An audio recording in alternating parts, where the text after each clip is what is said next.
She said, "You need to choose. It's me or your stupid dog." I looked at my dog, then back at her and said, "You're right, a choice has to be made." She smirked, thinking she'd won, until I got down on one knee and asked the dog to be my best man at my future wedding, to someone else. My girlfriend of 3 years, Vanessa, gave me an ultimatum last night.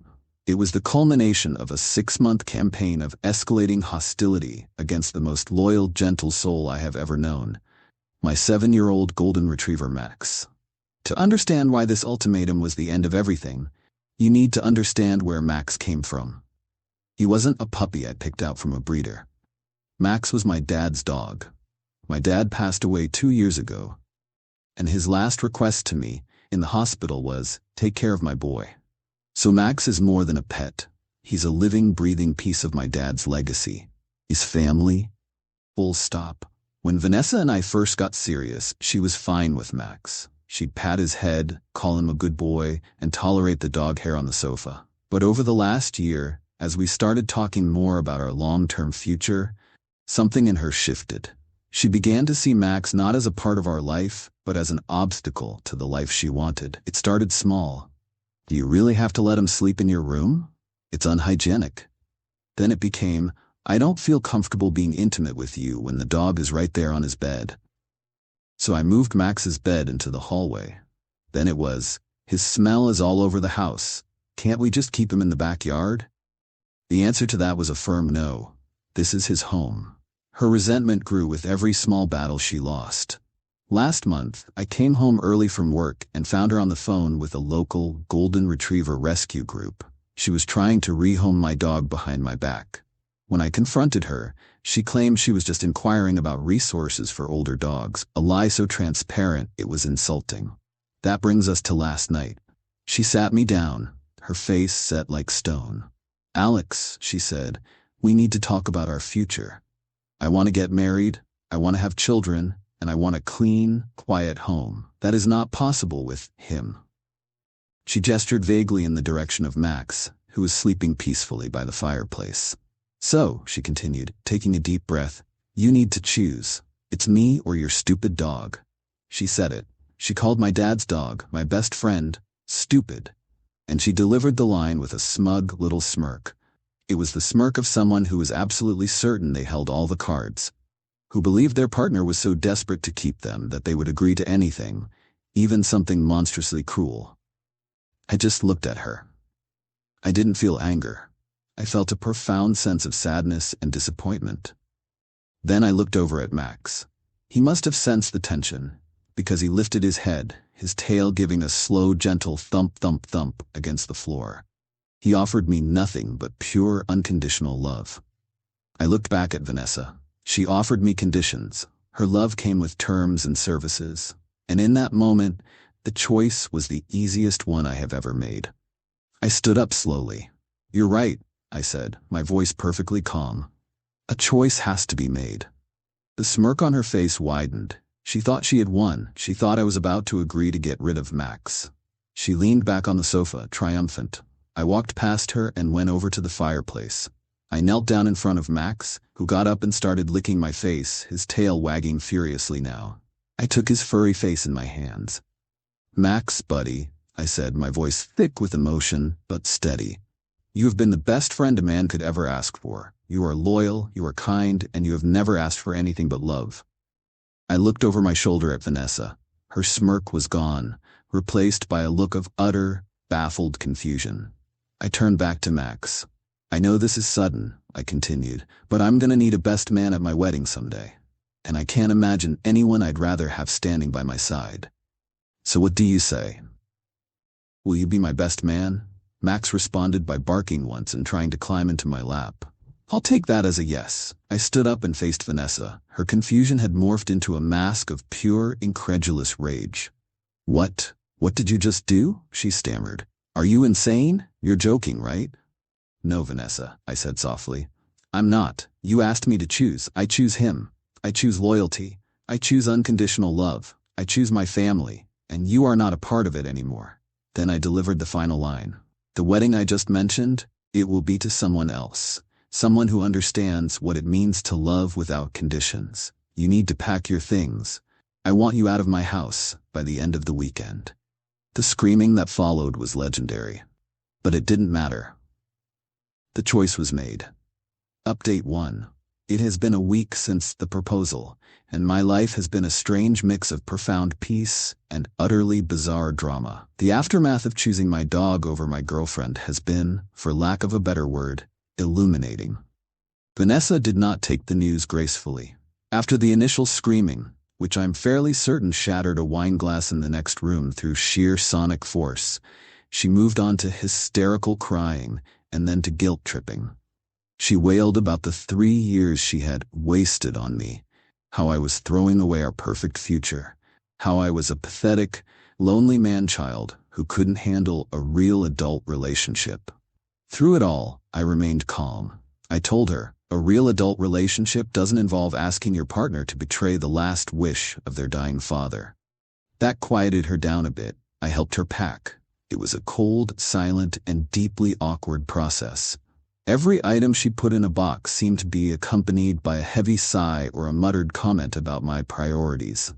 When she was finally done, she stood at the door, suitcases surrounding her, and gave me one last venomous look. "You'll be sorry," she said. "You'll die alone with that smelly animal, and you'll remember this moment." "I'll take my chances," I replied, and gently closed the door behind her. The silence in the house was immediate and absolute. It was the most peaceful I had felt in months.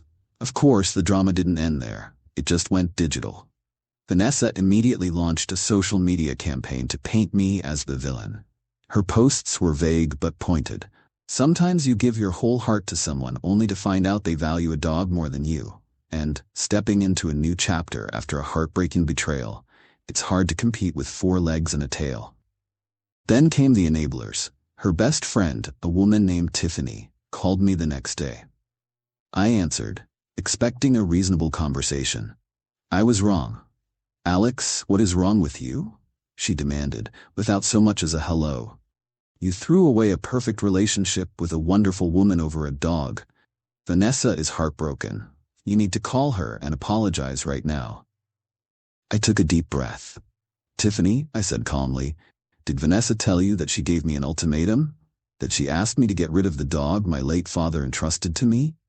"Oh, stop being so dramatic," she scoffed. "She just wanted to be your #1 priority. That's all any woman wants. You're supposed to put your partner first, not an animal." "I put loyalty first," I replied, "and love that doesn't come with cruel conditions." Vanessa failed on both counts. This conversation is over. The first real dirty trick came a few days later. Vanessa texted me saying she had forgotten several valuable items at the house and needed to come back and get them. She sent a list that included some of her own things, but also a few big-ticket items, most notably a very expensive watch that she had given me for my birthday last year. I knew this was a power play. She wasn't just retrieving her property, she was trying to take back the symbols of our relationship. I agreed to let her come over but insisted that I be present for the entire visit. She arrived with Tiffany in tow for backup. She walked through the house, picking up her things, her expression sullen. Then she walked over to my dresser. "I'll be taking my watch back," she said, reaching for the birthday gift. "No, you won't," I said, stepping in front of her. "What? I bought it for you. It's mine to take back," she exclaimed. "That's not how gifts work, Vanessa," I said calmly. "You gave it to me. It's my property. You are here to collect your own belongings, not to repossess gifts." Tiffany jumped in. "See, he's being controlling. He's trying to keep your things." Vanessa used this as her cue to start trying to grab other items that weren't hers. A set of speakers we'd bought together, which I had paid for, a piece of art from the wall. It became a ridiculous scene, with me calmly standing my ground and blocking her while she tried to spin it as me being aggressive. Eventually, she gave up, grabbed her last box of clothes, and stormed out, declaring that she was going to tell everyone how crazy and controlling I had become. It was all so pathetic. She didn't want the watch, she wanted the victory. She wanted to hurt me by taking something away. But she failed to realize I had already lost what I thought was important, and I was better for it. I was just fine. I had my house, my self-respect, and my dog. And unlike her, Max has never asked for anything back. Update 2. It has now been a month since the breakup. The dust has settled, and Vanessa's attempts to paint me as a villain have continued, escalating from merely pathetic to genuinely malicious. But every move she makes only serves to prove that I made the right choice. After her failed attempt to repossess my watch, I decided to lean into the narrative she was building about me being a crazy dog person. If she wanted to tell everyone I was unhinged, I figured I might as well have some fun with it. I have a private social media account, visible only to close friends and family. I posted a single photo. It was of Max, sitting proudly on a chair, wearing a small, clip-on bow tie I had bought for a laugh. My caption was simple: "Had a serious chat with my best man today. We're still in the early stages of planning, but he's taking his duties very seriously." It was a quiet, silly joke, meant only for people who knew the real story. But I knew, with absolute certainty, that it would get back to Vanessa. And it did. Within a day, I got a text from a mutual friend saying, "Dude, Vanessa saw the picture of your dog in the bow tie. She is not happy." Apparently, my refusal to be miserable was the greatest insult of all. She was furious that I was not only coping, but making light of the situation. Her anger must have pushed her to a new level of desperation, because her next move was far more serious. A week ago, I got a knock on my door. It was an officer from our city's animal control department. My heart sank. The officer explained, politely, that they had received an anonymous complaint. The complaint alleged that I was neglecting my dog, that he was left alone for more than 12 hours a day, and that the living conditions in the house were unsanitary. I was stunned by the cruelty of it. To attack me is one thing, but to use my dog, the very center of this conflict, as a weapon against me, it was a new low, even for her. It was a clear attempt to get Max taken away from me. I invited the officer inside. He walked into a clean, tidy home. He saw Max's water bowl, full of fresh water. He saw the bag of premium dog food on the counter. And then he saw Max himself, who trotted over, wagging his tail, and leaned against the officer's leg for a scratch behind the ears. "He looks pretty neglected to me," the officer said, his voice dripping with sarcasm, as he knelt down to pet Max. I explained the entire situation to him. I told him about the recent breakup, the ultimatum, and Vanessa's escalating behavior. I even showed him the text messages where she had called Max stupid and demanded I get rid of him. The officer listened patiently, nodding. When I was done, he stood up and sighed. "We get calls like this more often than you'd think," he said. "Spike calls from angry exes. It's a waste of our resources, and it's a dirty trick to play. Your dog is clearly happy, healthy, and very well cared for. There's absolutely nothing to this complaint." He took down some notes, officially classifying the report as unfounded and likely malicious. Before he left, he gave Max one last pat on the head. "You've got a good boy here," he said. "Don't let anyone tell you otherwise." Having an official report of her harassment was a game changer. It was no longer just my word against hers. It was a documented instance of her using a government agency to harass me. But the most telling part of this whole affair has been the reaction from my friends and family. My real friends, the ones who have known me for years, have rallied around me. They love Max, and they were horrified by Vanessa's ultimatum. My sister even dropped off a giant bag of dog treats and a new toy for Max with a note that said, "For the best man." Vanessa's actions have done the opposite of what she intended. She wanted to isolate me and make me look like a fool. Instead, she has isolated herself. She has exposed her own cruelty and pettiness to everyone. The friends who initially sympathized with her are starting to see the truth as her stories become more and more unhinged. She didn't just lose a boyfriend, she's losing her reputation, one malicious act at a time. And all I have to do is keep taking good care of my dog. Final update. It has been just over a year since my last update, and it feels like a lifetime ago. The drama with Vanessa faded away after the fraudulent animal control call. I believe having an official report of her harassment made her realize she was on thin ice, and she finally, blessedly, left me alone.